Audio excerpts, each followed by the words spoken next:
What if you could externalize any desire into reality? What if the invisible thoughts you entertain every day are silently shaping the visible world you live in? This is where the secret begins to unfold, because Neville Goddard taught that imagination is not just fantasy, it is creation itself in motion.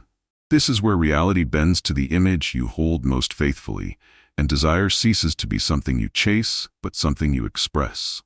This is where it becomes clear that every event, every encounter, every so-called coincidence is simply the echo of your inner state projected outward. This is how the universe mirrors your inner world with absolute precision, responding not to your words, but to your felt assumptions. This is where illusion fades and you realize that nothing out there has independent power apart from what you impress upon yourself within. This is why Neville said, "The world is yourself pushed out," because everything external begins as an internal conviction. This is where the turning point arrives, when you finally stop wrestling with circumstances and start commanding them from within.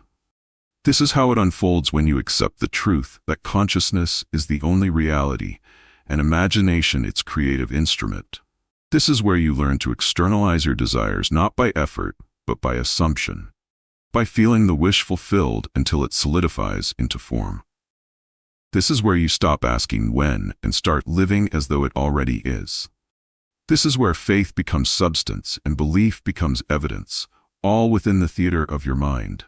This is where the unseen becomes the seen, the invisible becomes tangible, and the inner becomes the outer. This is where the alchemy of thought turns into the architecture of your life. This is where awareness shifts from hoping to knowing, from waiting to embodying. This is where the dream no longer feels distant because you've already walked its streets in consciousness. This is why Neville urged us to live from the end, because that is the only place creation begins. This is where you grasp that imagination and reality are not two separate realms but one continuous movement of mind. This is how desire externalizes quietly, faithfully, lawfully, until one day you open your eyes and realize it's done. Can you imagine that everything you experience is the echo of what you have accepted within? This is where the mystery deepens, because what appears to happen outside is only the reflection of a change that has already taken place in consciousness. This is where Neville Goddard's teaching reveals its power, that the external world is nothing more than crystallized imagination, the echo of what was once believed, assumed, or felt to be true.